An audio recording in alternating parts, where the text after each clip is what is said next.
नमस्कार, जय हिंद प्यारे साथियों मैं आकाश आप सबका एक बार फिर से स्वागत करता हूं आपके अपने परिवार रामसन एसएससी क्लास में।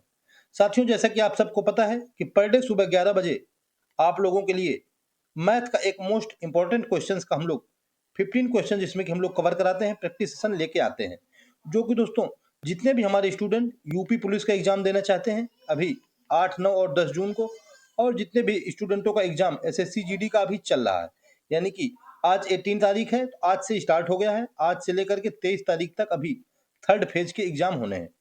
तो जितने भी स्टूडेंटों को एग्जाम देना है वो सभी नोटबुक और पेन लेकर के आ जाएं। और इम्पोर्टेंट मिसलेनियस आज हम लोगों ने क्या है कि 15 क्वेश्चंस लिए हैं। इसमें हम लोगों ने 6 से 7 टॉपिक, जिसमें कि हम लोगों ने percentage, profit and loss, modern मतलब अंगणित यानी कि कैलकुलेस क्या कहते हैं उसको, मेंसुरेशन, और उसमें हम लोगों ने एवरेज, डिविजिबिलिटी, सभी तरह के हम लोगों ने क्वेश्चन इसमें कवर कराए हैं। ठीक है, तो चलिए हम लोग देखते हैं अपना इंपॉर्टेंट सेशन, और आप लोग भी नोटबुक और पेन लेकर के आ जाइए और साथ में मेरे क्वेश्चन को सॉल्व कीजिए। ठीक है, क्योंकि मैथ का सेशन है, बिना नोटबुक और पेन के इसमें मजा नहीं आने वाला है। कह रहा है किसी बॉक्स में 25 पैसे और 10 पैसे के सिक्के 6:5 के अनुपात में रखे। ठीक है ना। फिर कह रहा है जिनकी धनराशि ₹226 है। तो कह रहा है 10 पैसे के सिक्कों की संख्या ज्ञात कीजिए।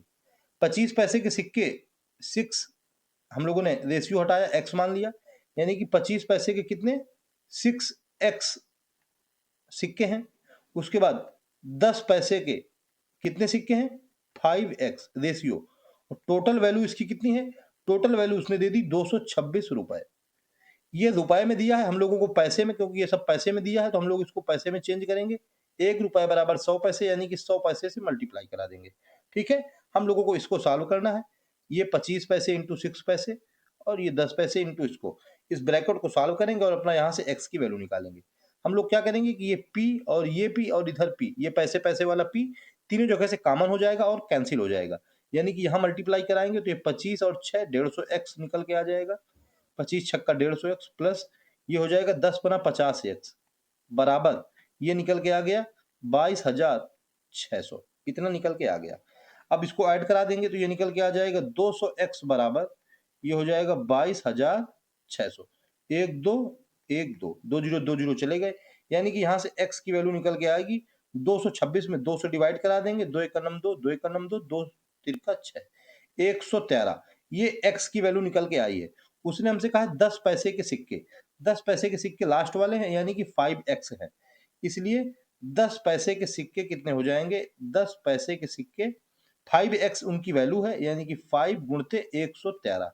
ठीक है, मल्टीप्लाई करा दीजिए, 13 पचे 65, यानी कि 565। ऑप्शन नंबर डी बिल्कुल राइट आंसर निकल के आ गया। ठीक है, 10 पैसे के सिक्कों की संख्या कितनी है 565 है। अगर हम लोगों से 25 पैसे के सिक्कों की संख्या पूछता तो उसमें हम लोग 6 का मल्टीप्लाई करा देते, 13 छंग 78 में 678 निकल के आ जाता। हमसे पूछा है 10 पैसे के सिक्के 565, ऑप्शन नंबर डी राइट हो जाएगा। ठीक है, अच्छे से मैंने आप लोगों को समझा भी दिया है और इंपॉर्टेंट क्वेश्चन है, क्योंकि हम लोगों ने जो ये सारे क्वेश्चन लिए हैं ना, ये सारे के सारे क्वेश्चन दोस्तों कोई ना कोई स्टूडेंट हम लोगों को अपने व्हाट्सएप में भेज देता है, कोई व्हाट्सएप में भेजता है, कोई टेलीग्राम में भेजता है, तो वही क्वेश्चन हम लोग लेकर के आप लोगों के लिए आ जाते हैं। ठीक है, ये दोस्तों आप लोगों के लिए इंपॉर्टेंट नोटिस आई है। एसएससी जीडी 2026 भर्ती परीक्षा में जो भी स्टूडेंट जीके जीएस से जिनको डर लग रहा है, उनके लिए हम लोग रैपिड फायर के रूप में 20 क्वेश्चन कल हम लोगों ने कंप्लीट कराए हैं। तो आप सभी लोग कल शाम को 8 बजे, वो तो पर डे हम वैसे भी जीके जीएस और हिंदी का इंपॉर्टेंट सेशन लेके आते हैं, कल हम लोगों ने केवल जीके जीएस के 20 क्वेश्चंस कवर कराए हैं। ठीक है, तो आप लोग उन क्वेश्चंस पे जो कि परीक्षा पैटर्न पर आधारित हैं, महत्वपूर्ण है और संभावित भी हैं, अपना स्कोर बढ़ाना है आप लोगों को और अपना समय बचाना है, तो दोस्तों सफलता की ओर आ जाइए और हमारे रामसन एसएससी चैनल, जो कि रामसन एसएससी क्लास है, इसमें कि शाम को 8 बजे पर डे आप लोगों को जीके जीएस और हिंदी का इंपॉर्टेंट सेशन मिलता है। ठीक है, तो आप लोग उससे भी जुड़िए, और अगर आप लोगों ने अभी अभी तक मेरे चैनल को सब्सक्राइब नहीं किया है तो चैनल को सब्सक्राइब जरूर कर लीजिएगा। ठीक है, और अगर मेहनत पसंद आया करे तो एक लाइक जरूर कर दीजिए करिए, क्योंकि मेहनत लाइक करने का और सब्सक्राइब करने का दोस्तों कोई पैसा नहीं लगता है। चलिए हम लोग नेक्स्ट क्वेश्चन देख लेते हैं, अपना क्वेश्चन नंबर 2। कह रहा है दोस्तों 3 उम्मीदवार ए बी और सी ने एक चुनाव लड़ा। ठीक है, 3 उम्मीदवार थे, फिर हमसे कह रहा है कि और क्रमशः 1800, 3300 और 3900 वोट प्राप्त किए। ए को 1800 मिले, बी को 3300 और सी को 3900 वोट मिले। हमसे कह रहा है किसी भी वोट को अवैध वोट ना मानते हुए, यानी कि सभी के सभी वैध वोट यानी कि लीगल वोट पड़े हैं। बताइए कि बी को कुल वोटों के कितने प्रतिशत वोट प्राप्त हुए। ठीक है, हम लोगों को अभी 3 लोगों का हिस्सा दे दिया है। हम लोगों को तो अगर बी का हिस्सा निकालना हो तो हिस्सा कैसे निकाला जाता है? जो शेयर है बी का, यानी कि बी का शेयर है 3300 अपान टोटल शेयर 18 और 33 ये जोड़ेंगे तो ये हो जाएगा 51, 51 और 39 यानी कि निकल के आ जाएगा 90, यानी कि 90 यानी कि 9000 इनका सबका ऐड हो गया। गुणते हमसे पूछ रहा है कि इनका परसेंटेज निकालना है, वो भी दशमलव के 2 स्थानों तक। तो परसेंटेज निकालने के लिए हम लोगों को 100 का मल्टीप्लाई और करा देना है। यही हमारा बी का हिस्सा निकल के आ जाएगा कि बी को कितने वोट प्राप्त हुए। चलिए तो इसको काट दीजिए, 1 2 3 1 2 3 यानी कि 9 का डिवाइड करा देंगे 330 में, यानी कि बी बराबर 3 से और काट दीजिए, 3 त्रिका 9, 3 से इसको काट देंगे, 3 का नम 3, 3 का नम 3, 3 का नम 3, 110 बटे 3 यानी कि 110 बटे 3, 3 से डिवाइड कराइए, 3 त्रिका 9 यानी कि यहाँ पे कितना बच गया, 2 बच गया, 3 छंग 18, फिर से 2 बच गया, दशमलव लगा दिया, फिर 3 छंग 18, फिर से 2 बच गया, 36.67%। ऑप्शन नंबर बी हम लोगों को बिल्कुल राइट आंसर हो जाएगा। ठीक है, उसने हमसे कहा था दशमलव के 2 स्थानों तक, तो हम लोगों ने 36.67%, ऑप्शन नंबर बी दशमलव के 2 स्थानों तक निकाल के रख दिया है। ठीक है, ये केवल दोस्तों इसकी लैंग्वेज टफ थी और क्वेश्चन बिल्कुल इजी था। उसने हमसे बी के कुल वोटों का प्रतिशत पूछा, तो बी का हिस्सा कितना है, बी का हिस्सा है 3300, तो उस 3300 बटे टोटल यानी कि 9000 गुणे 100 हम लोगों ने कर दिया और अपना आंसर ले लिया। ठीक है, चलिए हम लोग नेक्स्ट क्वेश्चन देखते हैं। क्वेश्चन नंबर 3 की तरफ चलते हैं। हमारा क्वेश्चन क्या कह रहा है? क्वेश्चन नंबर 3 रेलवे से संबंधित क्वेश्चन आ गया, रेल और दूरी से। कह रहा है कि एक रेलगाड़ी एक समान चाल से 2 सही 1/2 घंटे में 325 किलोमीटर की दूरी तय करती है, एक समान चाल से। ठीक है, स्पीड उसकी सेम है और उसने 325 किलोमीटर की दूरी 2.5 घंटे में तय की। अब हमसे कह रहा है उसी चाल से 650 किलोमीटर की दूरी तय करने में कितने घंटों का समय लगेगा। उसी चाल से सबसे पहले हम लोगों को चाल निकालना है, यानी कि चाल बराबर फार्मूला क्या होता है? चाल बराबर फार्मूला होता है दूरी बटे समय। ये होता है चाल का बहुत ही पॉपुलर फार्मूला। तो हमको चाल से पहले निकालनी है, यानी कि स्पीड बराबर दूरी। उसने दूरी दी है 325 किलोमीटर, यानी कि 325 बटे समय उसने लिया है 2 सही 1/2, यानी कि 2 दूनी 4, 4 1 5, 5/2। यहाँ का बटे 2 आएगा तो 2 हम लोगों ने ऊपर कर दिया तो ये ऊपर चला गया। 5 से मल्टीप्लाई मतलब डिवाइड करा दीजिए, 5 छक्का 30, 2 बच जाएगा, 5 25 यानी कि 65 गुणे 2 यानी कि ये निकल के आ जाएगा 2 पंचे 10, 2 छक्का 12, 1 13, 130 किलोमीटर पर आवर। ये दोस्तों ट्रेन की स्पीड है, 130 किलोमीटर पर घंटा। हमसे कह रहा है कि उसी चाल से, यानी कि चाल उसकी 130 किलोमीटर रहनी है, 650 किलोमीटर की दूरी तय करने में कितने घंटों का समय लगेगा। समय बराबर दोस्तों क्या निकल के आ जाएगा, चाल बराबर दूरी बटे समय, तो समय बराबर हो जाएगा दूरी बटे चाल।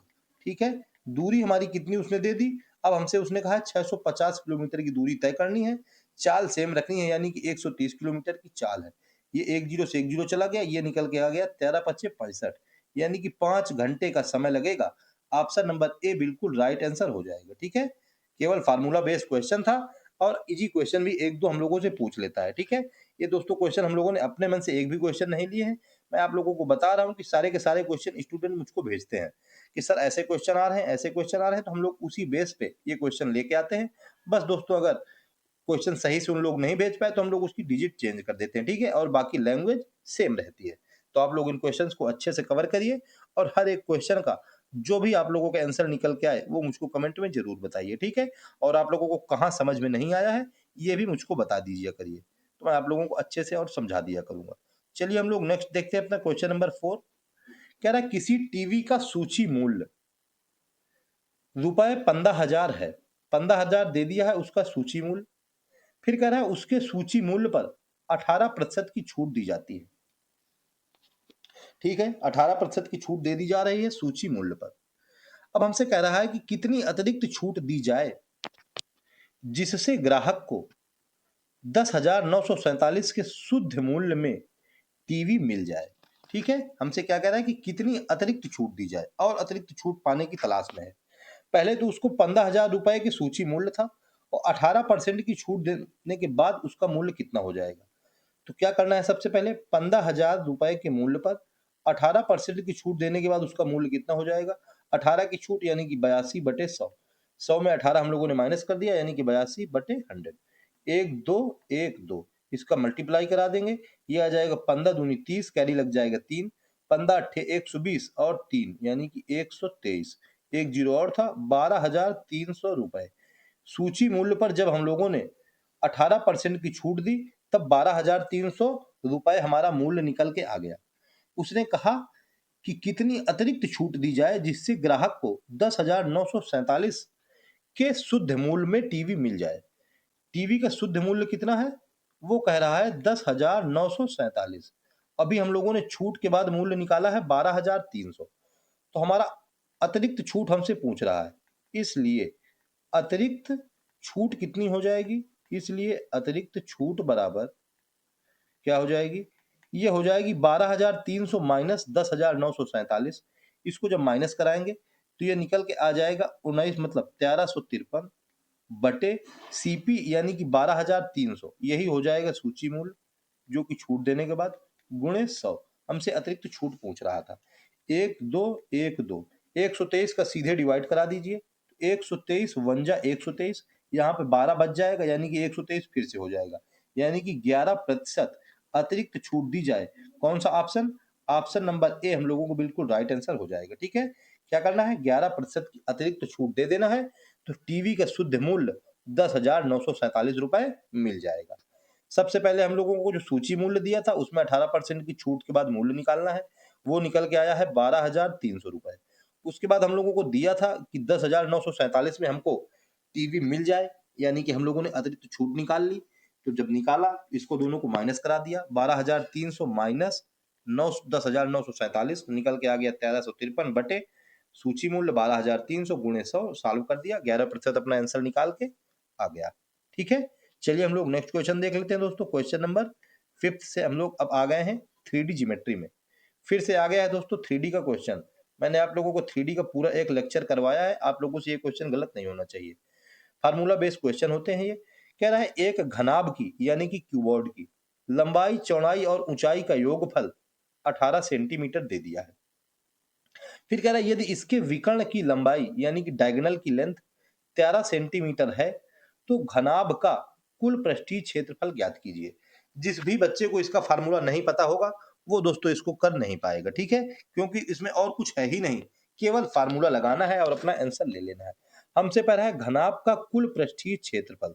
इसका दोस्तों कुल पृष्ठीय क्षेत्रफल का हम लोग फार्मूला लिखे दे रहे हैं।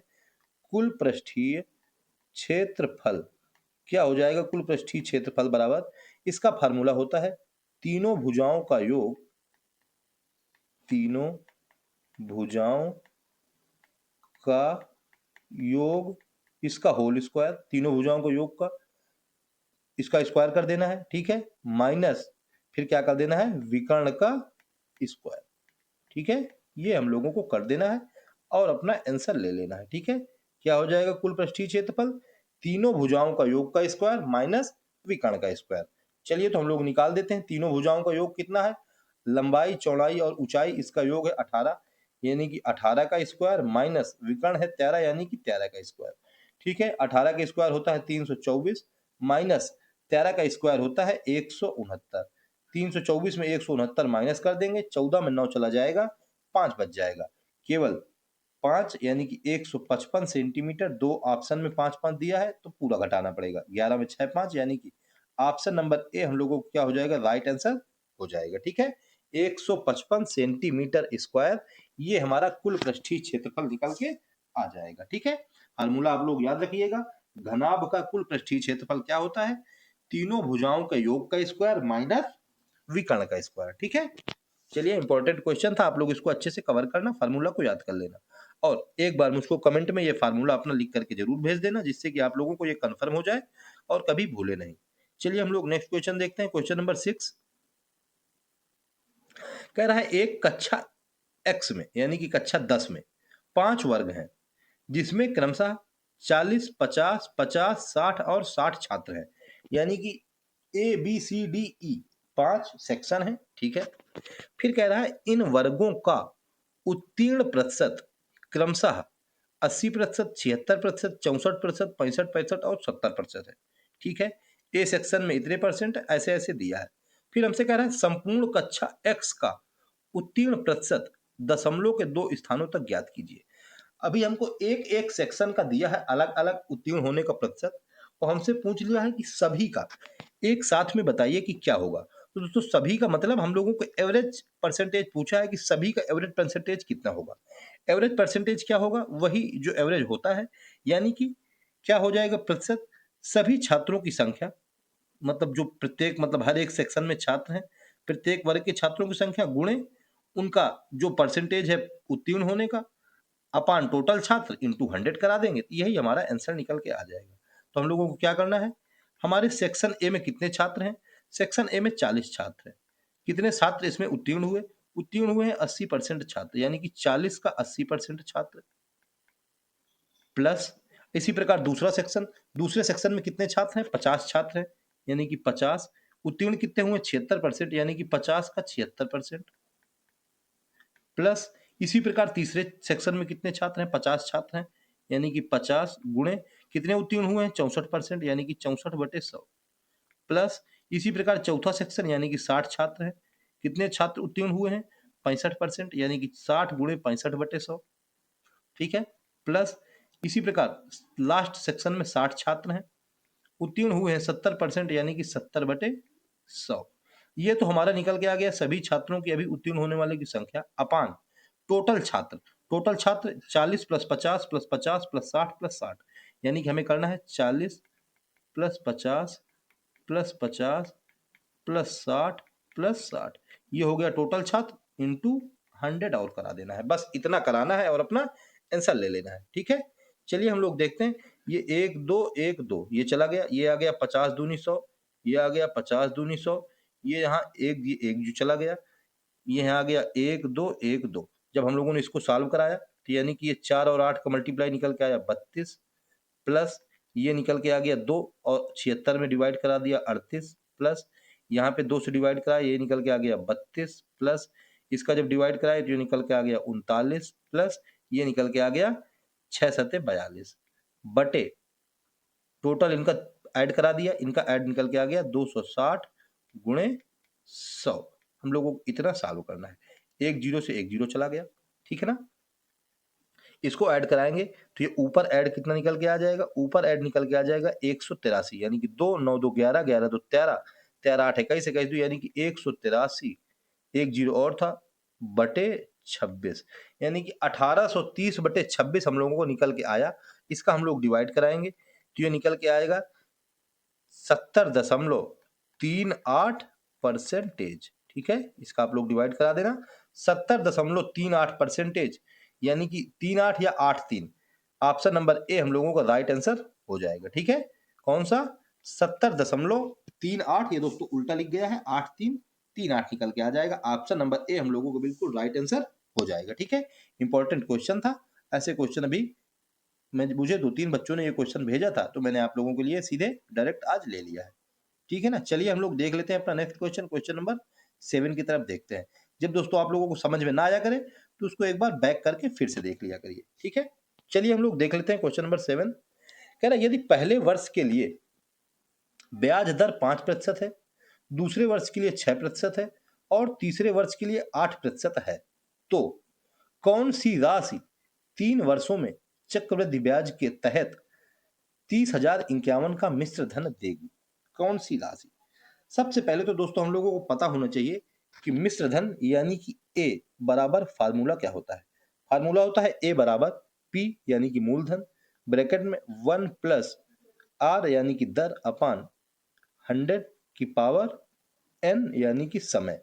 ये होता है दोस्तों मिश्र धन का फार्मूला, ठीक है। क्या होता है, ए बराबर पी 1 प्लस आर अपान 100 की पावर एन।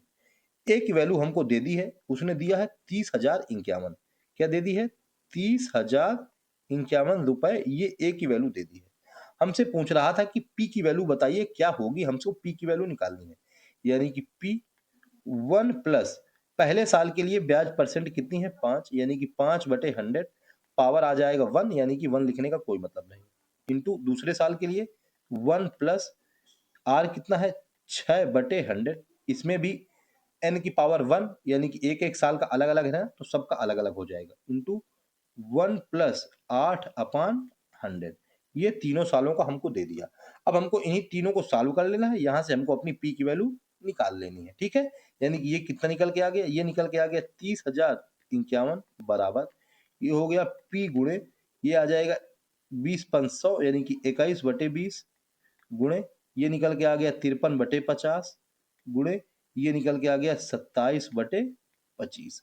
ठीक है, इसको आप लोग सॉल्व करिए और यहां से अपना आंसर निकालिए कि आंसर कितना निकल के आ रहा है।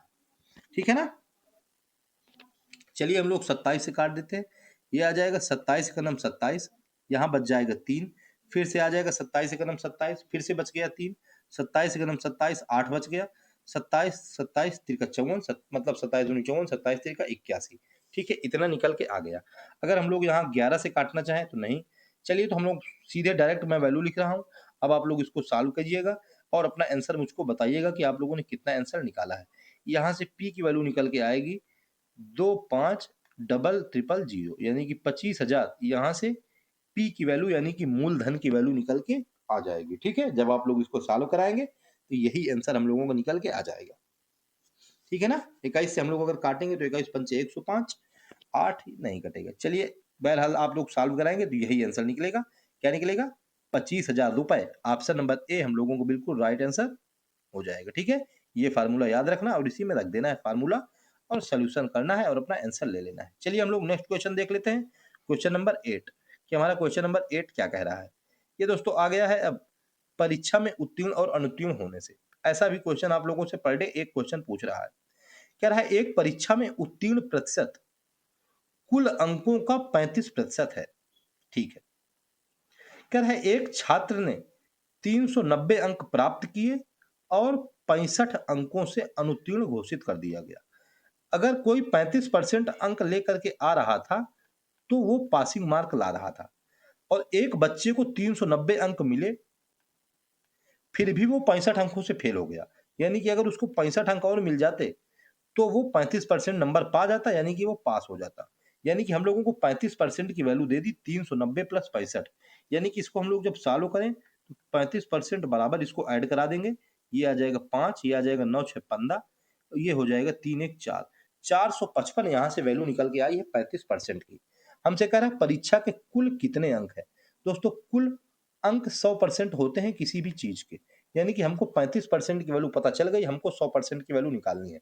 यहाँ से हम लोग 7 का डिवाइड इधर कराते हैं, 7 का डिवाइड इधर कराते हैं, यानी कि ये 7 का डिवाइड करा देंगे तो ये आ जाएगा 7 पना 35 5%, यहाँ 7 से करा देंगे, ये आ जाएगा 7 छंग 42, 3 बच जाएगा 7 पना 35, यानी कि 5% की वैल्यू निकल के आ गई 65। अब हम लोग क्या करेंगे, इधर मल्टीप्लाई कराएंगे 20 का और इधर मल्टीप्लाई कराएंगे 20 का, यानी कि 5% गुणे 20, यानी कि ये निकल के आ गया 100%, बराबर मल्टीप्लाई कराना पड़ेगा ना, 20 का इधर 20 का इधर, इधर करा देंगे तो ये निकल के आ जाएगा 2 पंचे 10, 2 छक्का 12, 1 13, यानी कि 100% की वैल्यू कितनी निकल के आ गई 1300। Option number D right answer हो जाएगा। ठीक है, कितनी 100% की वैल्यू है, परीक्षा के कुल कितने अंक है, परीक्षा के कुल 1300 अंक है। ठीक है, ऑप्शन नंबर डी जो है राइट आंसर हो जाएगा। मैंने आप लोगों को बहुत ही इजी वे में कैलकुलेशन कर दिया है, आप लोग इसको अच्छे से देखना और अपने दिमाग में छाप लेना। चलिए हम लोग नेक्स्ट क्वेश्चन तरफ चलते हैं दोस्तों, क्वेश्चन नंबर 9 की तरफ। ठीक है ना, इंपॉर्टेंट क्वेश्चन है सारे के सारे, आप लोग इनको अच्छे से कवर कीजिएगा। कह रहा है कि दो संख्याएं 2:3 के अनुपात में है, फिर कह रहा है उनके लघुत्तम समापवर्तक और महत्तम समापवर्तक का गुणनफल 7350 है। हमको पता है कि दो संख्याओं का गुणनफल, संख्याएं 2:3 में है तो हम लोग इसको रेशियो हटाएंगे और x लगा देंगे, यानी कि दो संख्याओं का गुणनफल क्या हो जाएगा 2x इंटू 3x बराबर संख्याओं का एलसीएम इंटू एचसीएफ होता है। वो हमको दे दिया है दोनों का गुणनफल 7350, कितना दिया है 7350।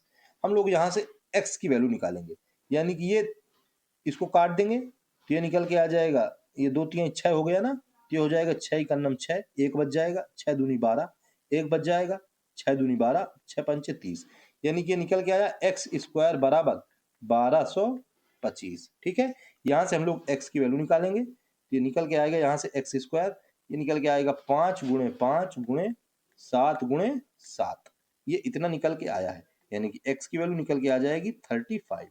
ठीक है, कितनी 35।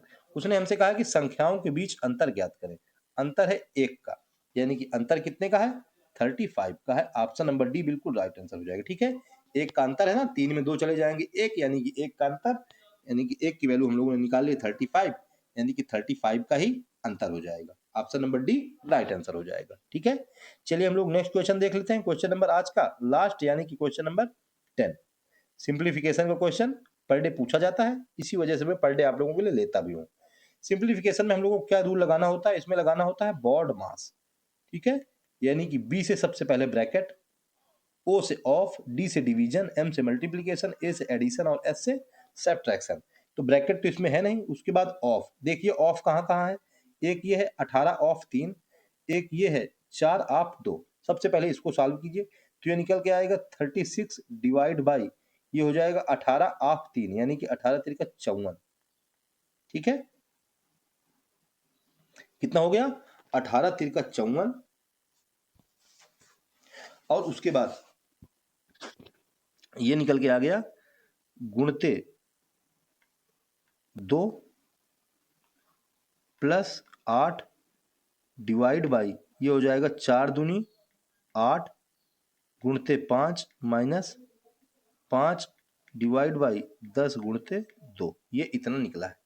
चलिए अब हम लोग इसको कर देंगे, अब डिवाइड, ये आ जाएगा 36 डिवाइड बाई 54, ये हो गया गुणते 2 plus 8 divide by 8 गुणते 5 minus 5 divide by 10 गुणते 2, ये ऐसे हो गया है। ठीक है, चलिए इसको काटिए, ये आ जाएगा 18 दूनी 36, 18 3 का 54।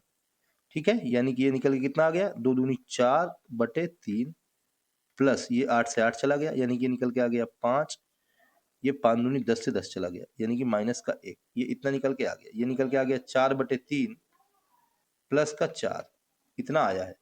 ठीक है, 3 चौको 12, 12 4 16, 16 बटे 3 इतना निकल के आ गया, यानी कि 3 पचे 15, 5 सही 1 बटे 3, कौन सा ऑप्शन, ऑप्शन नंबर ए बिल्कुल राइट आंसर हो जाएगा। ठीक है, कौन सा 5 सही 1 बटे 3, option number A right answer हो जाएगा। ठीक है, बहुत से बच्चे क्या करेंगे यहाँ पे कि जो शुरू में दिया है ना 18 बटे 36, इसी को सबसे पहले 2 कर देंगे, 18 को इसमें नीचे कर देंगे तो 2 कर देंगे, बस यहीं से उनका क्वेश्चन गलत हो जाएगा। ठीक है ना, इसी वजह से मैं पर डे दोस्तों बॉड मास का क्वेश्चन लेता हूं, और आप लोगों को यहाँ लिख के भी बता देता हूं कि बॉड मास में सबसे पहले ब्रैकेट, उसके बाद ऑफ, ब्रैकेट नहीं था इसके बाद हम लोगों को ऑफ करना था, सबसे पहले हम लोगों ने ऑफ को सॉल्व किया, फिर होता है डिवीजन 3rd नंबर में। ठीक है, तो ये दोस्तों इंपॉर्टेंट क्वेश्चन था, आप लोग इसको अच्छे से कवर कीजिए। ठीक है, तो दोस्तों ये थे आज के टॉप 10 क्वेश्चन जो कि हम लोगों ने अभी फिनिश कर दिए हैं।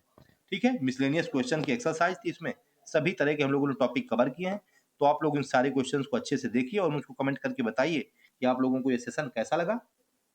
और हाँ, अगर अगर दोस्तों आप लोगों को मेरी मेहनत पसंद आई हो तो वीडियो को एक लाइक जरूर कर दीजिएगा, और अगर चैनल पर नए हो तो चैनल को सब्सक्राइब कर लीजिएगा। ठीक है, तो ठीक है दोस्तों, आप लोग प्रैक्टिस करिए और मिलते हैं शाम को 8 बजे जीके जीएस और हिंदी के एक इंपॉर्टेंट सेशन के साथ। तब तक के लिए जय हिंद, जय श्री राम।